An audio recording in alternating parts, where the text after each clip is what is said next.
అదో మారుమూల పల్లె. కనీసం బస్సు సౌకర్యం కూడా సరిగా ఉండని కుగ్రామం. కానీ ఆ ఊరు పేరు చెప్తే చాలు దేశభక్తితో రొమ్ము విరుచుకుని నిలబడ్డట్టుగా అనిపిస్తుంది. అక్కడి యువకులు దేశం కోసమే పుట్టినట్లుగా అనిపిస్తారు. ఊర్లో తిరుగుతుంటే ఇంటికో సైనికుడు తారసపడతాడు. 10వ తరగతి చదివితే చాలు దేశ సేవ చేసేందుకు పరుగులు పెడతారు.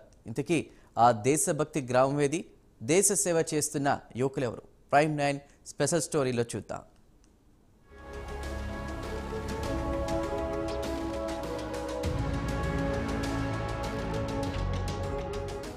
దేశానికి యువతే వెన్నెముక.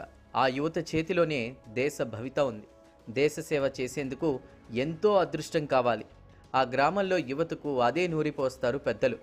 మారుమూల గ్రామంలో ఇంటికొక్క సైనికుడున్నాడంటే ఆశ్చర్యపోక తప్పదు. 10వ తరగతి పాస్ అయితే చాలు జై జవాన్ అంటూ దేశ సేవకు వెళ్ళిపోతారు అక్కడి యువకులు. అదే నెల్లూరు జిల్లా సీతారామపురం మండలంలోని దేవిశెట్టిపల్లె. దీన్నే ముద్దుగా దేశభక్తి పల్లె అని కూడా పిలుచుకుంటూ ఉంటారు అక్కడి జనం. ఆర్మీ, నేవీ, ఎయిర్ ఫోర్స్ ఇలా త్రివిధ దళాల్లో ఆ ఊరి సైనికులు కనిపిస్తూనే ఉంటారు. ఈ గ్రామంలో 150 కుటుంబాలున్నాయి. ఒక్కో ఇంటి నుంచి 2-3 యువకులు సైన్యంలో ఉంటారు. అదే ఈ పల్లె ప్రత్యేకత.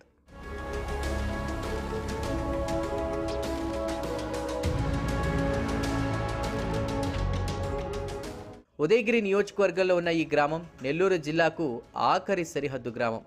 స్వాతంత్ర దినోత్సవం సందర్భంగా సీతారామపురం మండలంలో ఉన్న దేవిశెట్టిపల్లె అందరి దృష్టిని ఆకర్షిస్తోంది. అందుకు కేవలం ఈ గ్రామం దేశభక్తి గ్రామం కావడమే. ఇక్కడి నుంచి వెళ్ళిన యువకుల్లో 55 మంది వరకు ఆర్మీలో జవాన్లుగా పనిచేస్తుండగా సుబేదారులుగా, నాయక్ సుబేదారుగా, హవాల్దారులుగా మరికొందరు పనిచేస్తున్నారు. వీరిలో ఒకరు మేజర్ కూడా ఉన్నారు. మరో 50 మందికి పైగా ఆర్మీలో సివిలియన్ ఉద్యోగాల్లో ఉన్నారు. నేవీలో 2, ఎయిర్ ఫోర్స్లో 6 మంది ఉండగా గోవా పోలీసులుగా 4, ఆంధ్ర పోలీసులుగా 1, అగ్నిమాపక శాఖలో 1 విధులు నిర్వర్తిస్తున్నారు. అలానే గోవాలో పీడబ్ల్యూడీ విభాగంలో 7 ఉద్యోగాలు చేస్తుండగా మరికొందరు ప్రైవేటు ఉద్యోగాలు చేసుకుంటున్నారు. గ్రామం నుంచి దాదాపు 200 మందికి పైగా త్రివిధ దళాల్లో పనిచేస్తున్నారు. దీంతో ఈ గ్రామం రొమ్ము విరుచుకుని చెప్తోంది దేశ రక్షణకు తమ బిడ్డలు అందుబాటులో ఉన్నారని. నా పేరు హవల్దార్ వెంకట కృష్ణయ్య పులి. నేను 1992-93 10th క్లాసు పాస్ చేసుకొని 2000 సంవత్సరం ఏప్రిల్ నెలలో నేను భర్తీ అయినాను ఇండియన్ ఆర్మీగా సిగ్నల్కి. 11 సంవత్సరాలు జేఎండ్కేలో డ్యూటీ పూర్తి చేసిన. 3 సంవత్సరాలు శ్రీ గంగానగర్లో రాజస్థాన్ 3 సంవత్సరాలు అక్కడ పూర్తి చేసిన. పంజాబ్ బటిండా 3 సంవత్సరాలు పూర్తి చేసిన. ఢిల్లీ 3 సంవత్సరాలు. ఇది నా ఊరు అని అనుకోకుండా ఇది నా దేశము అని నా డ్యూటీని నేను నిర్వహించిన. వాళ్ళ ఫైరింగ్లకి మా ఫైరింగు, వాళ్ళు ఫైర్ చేస్తున్నప్పుడు మేము కూడా వాళ్ళకి ధీటుగా ఫైర్ చేసి మా పోస్టును మేము సమాలించిన.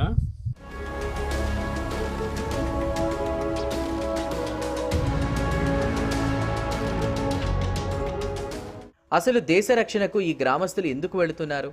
కుటుంబాలు వీరిని దూరంగా పంపి కూడా ఆనందంగా ఎందుకుంటున్నారు అనే సందేహాలు అందరికీ కలగకమానదు. ఆ ఊర్లో దేశభక్తికి బీజం పడేలా చేశాడు ఓ వ్యక్తి. ఇదే గ్రామానికి చెందిన వెంకట సుబ్బయ్య అనే వ్యక్తి 1976-77 ప్రాంతంలో గోవాకు వెళ్లారు. అక్కడ జరుగుతున్న ఆర్మీ ఎంపికల్లో పాల్గొన్నారు. అదృష్టవశాత్తు ఆయనకున్న అర్హతలతో టెలికాం లైన్మెన్గా సెలెక్ట్ అయ్యి ఉద్యోగం సాధించాడు. తర్వాత వెంకట సుబ్బయ్య ఆర్మీ దుస్తుల్లో గ్రామానికి వచ్చాడు. ఆర్మీ దుస్తుల్లో సుబ్బయ్యను చూసిన యువతకి దేశ రక్షణపై ఆసక్తి పెరిగింది. ఆర్మీలో ఉండే పరిస్థితులను ఆయన ద్వారా అడిగి తెలుసుకున్నారు. తర్వాత గోగుల బాల వెంగయ్య అనేటువంటి వ్యక్తి ఆర్మీలో చేరారు. అక్కడి నుంచి ఆయన తమ కుటుంబ సభ్యులను, బంధువులను, గ్రామస్తులను ఆర్మీలో చేరేలా ప్రోత్సహించేవారు. ఇలా 10 ఇంటర్ పాస్ అయిన వారు ఆర్మీలో ఉద్యోగాల్లో చేరడం, ఒకరిని చూసి మరొకరు ప్రేరణ పొందుతూ దేశ సేవకు వెళ్లడం జరుగుతోంది. ఒకరిద్దరితో మొదలైన ప్రస్థానం ప్రస్తుతం 260 వరకు చేరింది. త్రివిధ దళాల్లో ఉన్న తమ గ్రామ యువతను చూసి మురిసిపోతుంటారు ఇక్కడి వాళ్ళు.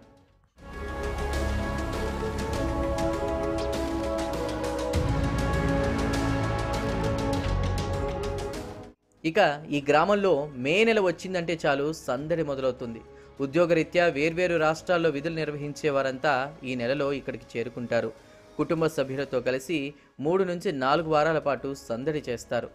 దేశ సరిహద్దుల్లో జరిగే సంఘటనలు, తమ కష్ట నష్టాలను కుటుంబ సభ్యులతో పంచుకుంటూ ఉంటారు.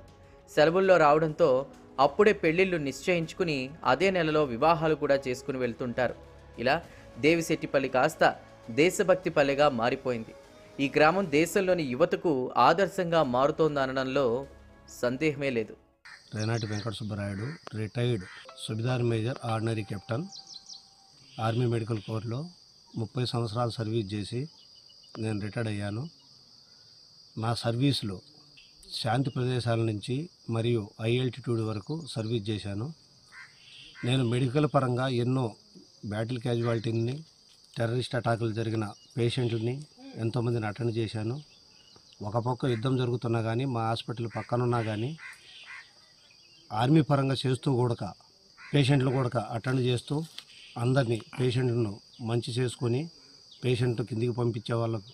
అంతేకాకుండా నేను ఒక మారుమూల పల్లె అయిన దేవిశెట్టిపల్లి నుంచి 1993లో ఆర్మీలో సెలెక్ట్ అయ్యి 30 సంవత్సరాలు సర్వీస్ చేశాను. నేను 2023 మార్చిలో ఆర్మీలో ఉన్న అన్ని ర్యాంకులను అందుకొని ఆర్డినరీ కెప్టెన్గా 2023 మార్చిలో రిటైర్డ్ అయ్యాను.